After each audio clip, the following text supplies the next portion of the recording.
tentang hasil pengukuran dan angka penting. Langsung ke poin yang pertama, yaitu ketelitian atau akurasi dan ketepatan atau presisi. Apa itu ketelitian dan ketepatan? Ketelitian pengukuran. Ketelitian pengukuran menyatakan tingkat kesamaan hasil pengukuran dengan nilai yang sebenarnya. Maksudnya gimana nih? Maksudnya kalau misalnya kalian mengukur suatu benda, hasilnya itu dianggap teliti apabila mendekati nilai yang sebenarnya. Misalnya gini, kalian mau mengukur ketebalan suatu koin.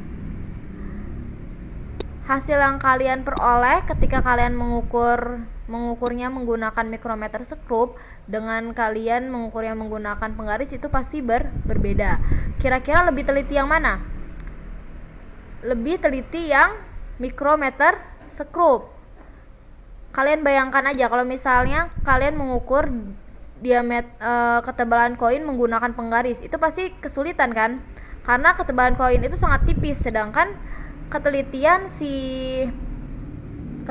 si alat ukur mistar penggaris ini cuma sampai 1 mm gitu. Sedangkan kalau misalnya kita mengukurnya menggunakan mikrometer skrup, dia pasti akan lebih teliti. Misalnya ketebalannya bisa mencapai 1,5 mm gitu. Atau ternyata ketebalannya 0,057 mm. Sedangkan kalau di penggaris atau mistar itu nggak ada angka yang lebih kecil dari 1 mili gitu. Jadi ketelitian itu berpengaruh juga dari alat ukur yang kita gunakan.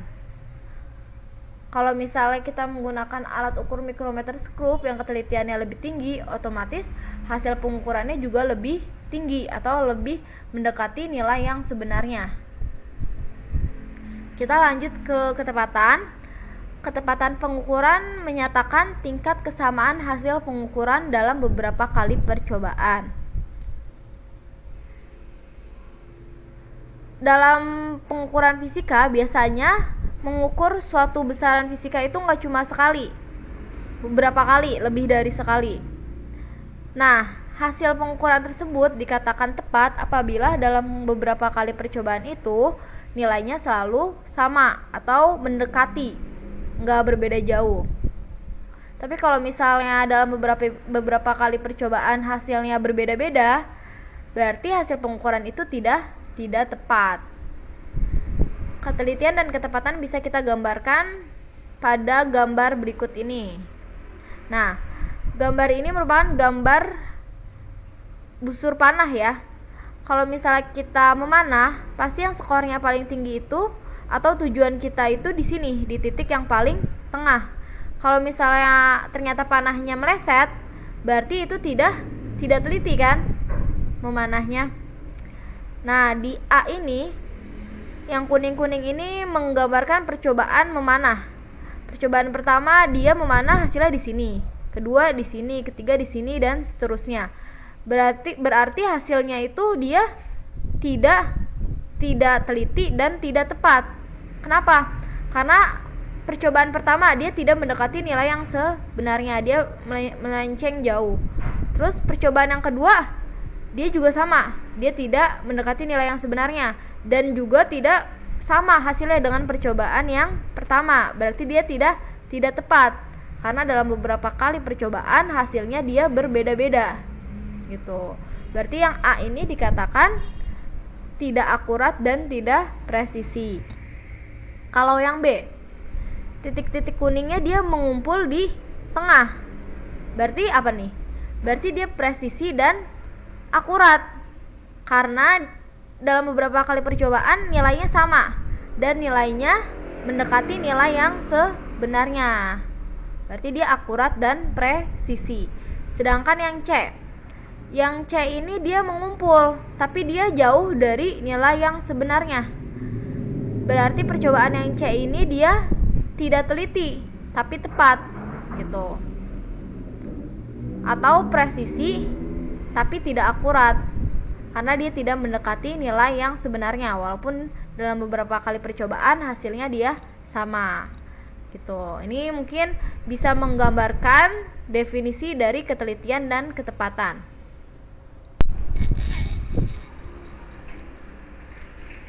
Selanjutnya, penulisan hasil pengukuran. Hasil pengukuran dapat kita tuliskan seperti ini: X bar plus minus delta X, di mana X bar itu rata-rata hasil pengukuran dan delta X adalah ketidakpastian. Nah, apa itu ketidakpastian? Untuk lebih lanjut kita akan bahas ketidakpastian ini pada slide selanjutnya. Kita lanjut dulu. Di sini ada contoh hasil pengukuran ketebalan koin dengan mikrometer skrup. Ada 5 hasil pengukuran. Hasil pengukuran yang pertama 2,5, kemudian 2,4, 2,5, 2,6 dan 2,6 dalam satuan milimeter. Kalau kita lihat sekilas, hasil pengukurannya ini lumayan tepat karena dalam beberapa kali percobaan hasil pengukurannya tidak berbeda jauh gitu. Nah, gimana cara menulis hasil pengukurannya? Berarti yang pertama kali kita lakukan itu mencari rata-rata hasil pengukuran. Tinggal kita jumlahkan, kemudian kita bagi 5. Dapat hasilnya 2,52 mm. Ibu yakinlah kalian udah pada paham dalam mencari rata-rata gitu. Kemudian ketidakpastiannya, delta X-nya. Pengukuran ini termasuk pengukuran tunggal. Makanya ketidakpastiannya itu bisa kita peroleh dari setengah NST alat ukur. Karena dia menggunakan mikrometer skrup, berarti NST di sini kita pakai NST mikrometer skrup, yaitu 0,01 mm. Berarti delta X-nya itu setengah dari 0,01 mm, yaitu 0,05 mm. Hasil pengukurannya bisa kita tuliskan seperti ini: 2,52 mm plus minus 0,005 mm. Nah, artinya apa sih dari penulisan ini tuh? Nah, di sini kan ada nilai ketidakpastian ya. Berarti nilai ketidakpastian itu menunjukkan rentang hasil pengukuran. Walaupun rata-rata hasil pengukurannya itu kita peroleh 2,52 mm, ternyata dia tidak pasti 2,52 mm. Jadi nilainya itu bisa berada di atasnya atau berada di bawah 2,52 mm. Karena di sini ketidakpastiannya 0,05, berarti hasil pengukurannya itu bisa jadi 2,52 ditambah 0,05, berarti 2,525, atau 2,52 dikurang 0,05. Berapa nih? 2,52 dikurang 0,05 dapat 2,15 ya. 2,515. Nah, artinya hasil pengukuran dari 5 kali pengulangan ini hasilnya bisa jadi 2,525, bisa jadi 2,515. Jadi berada di antara rentang tersebut gitu. Itu yang dimaksud ketidakpastian. Jadi hasil pengukuran ini tidak pasti segini. Bisa lebih 0,05 atau bisa kurang 0,05 gitu. Kemudian masih ketidakpastian pengukuran. Jadi ketidakpastian pengukuran itu ada beberapa jenis, tergantung dari jenis pengukurannya. Ada ketidakpastian pengukuran tunggal, yaitu pengukuran yang kurang dari 7 kali pengulangan. Berarti di contoh yang tadi itu termasuk ke pengukuran tunggal. Walaupun dia lebih dari 1 kali, tapi kalau masih kurang dari 7 kali pengulangan itu termasuk ke pengukuran tunggal. Ketidakpastiannya itu setengah dari NST alat ukur. Kalau misalnya pakai mikrometer skrup, berarti dimasukin di sini NST mikrometer skrup. Kalau misalnya pakai neraca, berarti masukin ke sini NST neraca gitu. Kemudian ketidakpastian pengukuran berulang, yaitu pengukuran yang lebih dari 7 kali. Ini cara mencari ketidakpastiannya. Jangan pusing dulu ya lihat rumusnya. Kita lihat dulu nih rumusnya. Delta X sama dengan 1/n akar n dikali sigma xi kuadrat min sigma xi dikuadratkan plus per n-1 ya. Nah, kita baca dulu keterangannya. X bar ini hasil pengukuran yang mendekati nilai benar atau rata-rata hasil pengukuran. Kemudian delta X ini ketidakpastian pengukuran, n ini banyaknya pengukuran yang dilakukan. Nah, di sini xi ini maksudnya hasil pengukuran ke gitu ya, hasil pengukuran ke 1, ke 2, ke 3 gitu dan seterusnya. Nah, bedanya apa nih sigma xi kuadrat sama sigma xi dikuadratkan? Kalau sigma xi kuadrat berarti hasil pengukuran ke 1 kalian kuadratkan dulu, hasil pengukuran kedua kalian kuadratkan, ketiga dikuadratkan dan seterusnya. Baru hasil kuadrat itu kalian jumlah. Sigma ini artinya jumlah. Tapi kalau misalnya sigma xi dikuadratkan, hasil pengukurannya kamu jumlahkan dulu, kalian jumlahkan dulu, baru nanti penjumlahannya kalian kuadratkan gitu. Nah, tapi ini hanya sebagai pengetahuan saja ya. Di SMA biasanya digunakan ini pengukuran tunggal. Jadi kalian pakai delta X-nya lebih sering yang setengah NST. Tapi kalian harus tahu kalau misalnya lebih dari 7 kali pengulangan berarti termasuk ke pengukuran berulang. Nggak bisa pakai delta X yang ini lagi, tapi pakai delta X yang ini rumusnya. Kemudian ketidakpastian relatif dalam persen. Jadi ketidakpastian relatif ini dalam bentuk persen. Tinggal kita cari dari delta X dibagi X bar atau X rata-rata dikali 100%. Gampang ya. Jadi kalau udah dapat delta X-nya tinggal kalian bagi dengan rata-rata hasil pengukuran dikali 100%. Itu dapat ketidakpastian relatif. Selanjutnya kesalahan pengukuran. Ada 3 jenis kesalahan dalam pengukuran. Yang pertama kesalahan umum, kemudian kesalahan sistematis, dan yang terakhir kesalahan acak. Kesalahan umum. Kesalahan umum merupakan kesalahan yang disebabkan keterbatasan pengamat saat melakukan pengukuran. Misalnya mata kalian ini punya kelainan, misalnya silinder mata kalian. Berarti kalian tidak bisa atau tidak mampu melihat garis-garis lurus. Garis-garis lurus yang terlihat oleh kalian itu bengkok-bengkok. Nah, makanya ketika kalian melakukan pengukuran, kalian akan kesulitan membaca hasil pengukuran karena skala kan berupa garis-garis lurus. Nah, kalau kalian mengalami kelainan itu di mata kalian, kemungkinan hasil pengukuran kalian kurang akurat gitu. Jadi tidak mendekati nilai yang sebenarnya hasil yang kalian peroleh itu. Nah, kesalahan-kesalahan yang disebabkan oleh pengamat itu disebut kesalahan umum. Selain itu contohnya bisa juga posisi mata kalian yang tidak tepat ketika membaca skala. Posisi yang benar itu mata kalian harus tegak lurus terhadap alat ukur atau terhadap benda yang mau diukur. Kalau misalnya kalian miring atau membentuk sudut tertentu yang tidak 90 derajat ya, tidak tegak lurus, nah maka hasil yang kalian lihat pun akan berbeda dari hasil yang sebenarnya.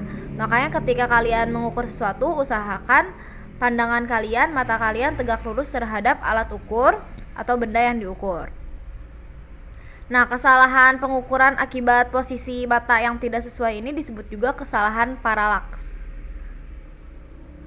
Nah, selanjutnya kesalahan sistematis. Kesalahan sistematis adalah kesalahan yang disebabkan oleh alat yang digunakan atau lingkungan sekitar yang mempengaruhi kinerja alat. Nah, dia ini disebabkan oleh alatnya. Bisa jadi alatnya itu tidak tepat titik nolnya atau belum dikalibrasi. Nah, kalau misalnya suatu alat itu pada posisi awalnya tidak tepat di angka 0, maka hasil pengukurannya nanti akan berbeda dari yang sebenarnya. Misalnya kalian mau menimbang berat badan kalian. Nah, sebelum menimbang kalian harus perhatikan dulu jarumnya tepat di angka 0 atau enggak. Kalau misalnya enggak tepat di angka 0, otomatis ketika kalian menimbang berat badan kalian, berat badan yang ada di skala itu, yang muncul di skala pengukurannya, bisa jadi lebih berat atau lebih ringan dari yang seharusnya. Kalau misalnya posisi awal jarum itu kurang dari 0, berarti ketika kalian mengukur, hasil pengukurannya itu pasti lebih ringan dibanding yang sebenarnya. Tapi kalau misalnya posisi awal jarumnya itu lebih dari 0, otomatis ketika kalian menimbang, hasil pengukurannya itu lebih berat daripada berat badan kalian yang sesungguhnya. Itu salah satu contoh kesalahan sistematis. Ya, alat ukur yang tidak tepat titik nolnya. Kemudian kesalahan acak. Kesalahan acak merupakan kesalahan yang terjadi karena adanya fluktuasi-fluktuasi halus pada saat melakukan pengukuran. Nah, fluktuasi-fluktuasi halus ini misalnya getaran yang sangat halus, kemudian juga mungkin arus listrik yang fluktuasinya sangat halus, tidak terdeteksi. Nah, ini merupakan masuk ke kesalahan acak. Atau bisa juga kalau misalnya kalian melakukan penimbangan terhadap suatu beban menggunakan neraca Ohaus misalnya ya. Nah, misalnya kalian melakukannya di bawah AC. Nah, secara sadar atau tidak sadar, si AC itu pasti mengeluarkan sedikit angin yang akan mempengaruhi kesetimbangan si neraca dalam mengukur gitu. Itu salah satu contoh kesalahan acak. Kesalahan akibat fluktuasi-fluktuasi halus yang terjadi ketika kalian melakukan pengukuran. Selanjutnya angka penting. Apa sih angka penting? Angka penting itu semua angka yang diperoleh dari hasil pengukuran. Itu disebut angka penting. Nah, ada beberapa ketentuan dalam penulisan angka penting. Nah, ini ya ada 5 di sini. Semua angka yang bukan 0 adalah angka penting. Ini ketentuan yang pertama. Semua angka yang bukan 0 adalah angka penting. Misalnya ada angka 3,14, berarti ada 3 angka penting.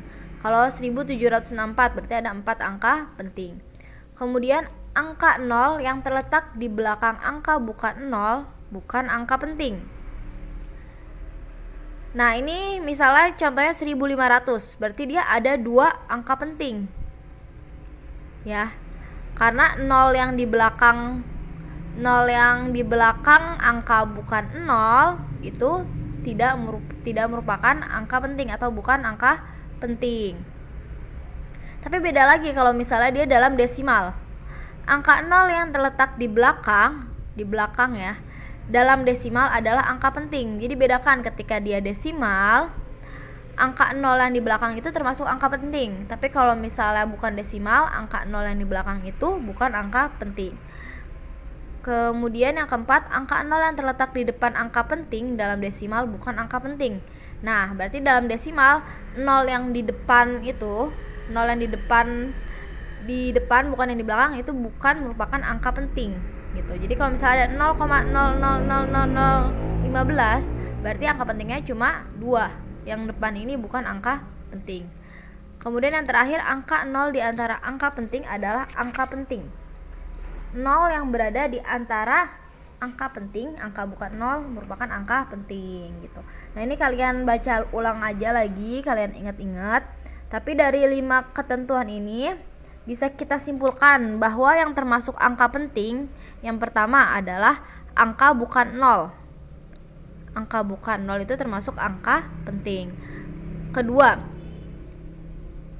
angka 0 di belakang dalam desimal itu termasuk angka penting. Angka 0 di belakang dalam bilangan desimal termasuk angka penting. Terus yang ketiga, angka 0 di antara angka penting merupakan angka penting gitu ya. Itu 3 kesimpulan yang bisa kita ambil gitu. Silakan kalian baca lagi, kalian ingat-ingat lagi. Terus kalian perhatikan juga contohnya. Kita lanjut ke angka penting pada penjumlahan dan pengurangan. Kalau misalnya ada operasi penjumlahan dan pengurangan, kita mengikuti aturan seperti ini. Hasil penjumlahan dan pengurangan angka penting hanya boleh terdapat satu angka taksiran. Atau lebih mudahnya, perhatikan angka di belakang koma yang paling sedikit. Coba kita langsung ke contohnya aja ya, biar nggak bingung. Misalnya di sini ada 2,8 plus 3,42. Hasilnya 6,22. Nah, tapi kalau misalnya kita mau mengikuti aturan angka penting, ada yang harus kita bulatkan di sini. Nah, ketentuannya hasil penjumlahan atau pengurangan itu harus cuma punya satu angka taksiran. Kalau misalnya 6,22 ini, dia berarti punya dua angka taksiran. 22. Ini dua angka taksiran. Nah, makanya harus kita bulatkan supaya dia cuma punya satu angka taksiran, yaitu 6,2. Ini kita bulatkan ya, kita bulatkan karena dia di bawah 5, berarti kita bulatkannya ke bawah jadi 6,2. Atau bisa juga kita lihat dari sini. Kita perhatikan angka di belakang komanya. 2,8 ada satu angka di belakang koma. Terus 3,42 ada dua angka di belakang koma. Berarti nanti hasilnya harus mengikuti angka di belakang koma yang paling sedikit. Gitu. Misalnya di sini kan hasilnya sebenarnya 6,22. Berarti harus kita bulatkan nih. Karena kita mengikuti angka di belakang koma yang paling sedikit, mengikuti yang 2,8 gitu. Kan di sini satu angka di belakang koma. Berarti hasil ini harus kita bulatkan menjadi satu angka di belakang koma, menjadi 6,2. Kemudian 15,0 dikurang 11,02. Hasilnya 3,98. 3,98. Tapi karena di sini ada satu angka di belakang koma yang lebih sedikit dibanding dua angka di belakang koma, berarti kita harus bulatkan hasil ini supaya satu angka di belakang koma. Nah, gimana pembulatannya? Karena si 8 ini dia atas 5, berarti 9 ini kita bulatkan ke atas. Berarti dapatnya 4,0. Nah, ini menurut aturan angka penting, hasil tersebut kita sederhanakan ditaksir menjadi satu angka di belakang koma, jumlah angka di belakang koma yang paling sedikit. Gitu ya. Jadi hasil penjumlahan dan pengurangan suatu angka penting hanya boleh terdapat satu angka taksiran. Di sini ada satu angka taksiran. Atau biar lebih mudah memahaminya, kita mengikuti angka di belakang koma yang paling sedikit. Selanjutnya, angka penting pada perkalian dan pembagian. Perkalian dan pembagian suatu angka penting mengikuti aturan seperti ini. Hasil perkalian dan pembagian angka penting mengikuti jumlah angka penting yang paling sedikit. Contoh, 2,4 dikali 1,11. 2,4 ini dua angka penting. 1,11 ini tiga angka penting. Kalau dikalikan, hasilnya menjadi 2,664. 4 angka penting. Nah, karena kita mengikuti aturan angka penting pada perkalian dan pembagian, berarti kita harus membulatkan hasil ini mengikuti jumlah angka penting yang paling sedikit. Di sini dua angka penting, yang 2,4 ini. Makanya 2,664 ini kita harus bulatkan supaya menjadi dua angka penting, yaitu 2,7. 2,7 ini dapat dari mana? 4 ini kan di bawah 5, berarti 6 ini kita bulatkan ke bawah, jadi tetap 6. 6 ini di atas 5, berarti 6 yang kedua ini kita bulatkan ke atas, naik 1, 7, jadi 2,7. Terus yang selanjutnya 0,007 dikali 0,12. Ini satu angka penting, yang ini dua angka penting. Ini dikali ini hasilnya 0,00084, dua angka penting. Sedangkan kita mengikuti jumlah angka penting yang paling sedikit, yaitu 1. Berarti hasil ini kita harus bulatkan menjadi satu angka penting. Nah, 4 ini 4 ini 0,004 dikali 0,12. Ini satu angka penting, yang ini dua angka penting. Sedangkan kita mengikuti jumlah angka penting yang paling sedikit, yaitu 1. Berarti hasil ini kita harus bulatkan menjadi satu angka penting. Nah, 4 ini 4 ini 0,004 dikali 0,12. 4 ini dia di bawah 5. Berarti kita bulatkan ke bawah. Si 8 ini tetap nih. Nah, 8 ini masih kita bisa bulatkan nih. 8 ini kan di atas 5. Berarti bisa kita bulatkan ke atas. 0 ini menjadi 1 karena kita bulatkan ke atas. Jadi hasil taksirannya 0,001. Jumlah angka pentingnya 1. Nah, ini menurut aturan angka penting, hasil tersebut kita sederhanakan atau ditaksir sebanyak jumlah angka penting yang paling sedikit. Nah, ini yang terakhir, notasi ilmiah. Dalam penulisan hasil pengukuran, kita juga harus memperhatikan notasi ilmiah. Kalau misalnya kita tulis, misalnya hasil pengukurannya 2500 cm.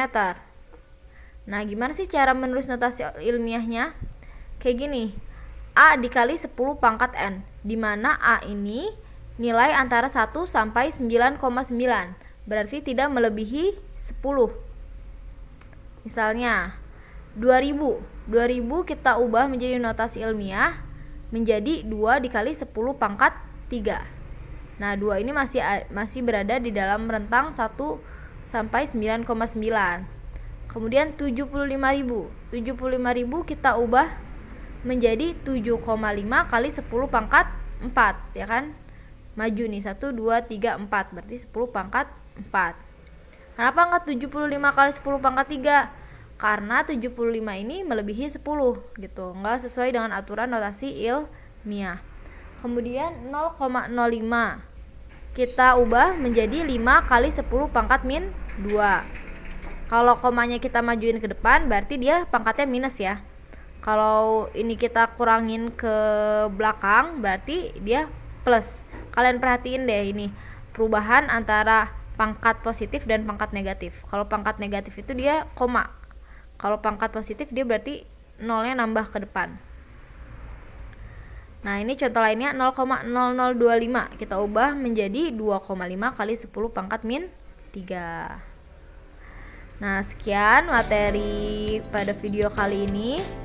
Semoga dapat dipahami. Jika ada yang ditanyakan, silakan tulis di kolom komentar ya.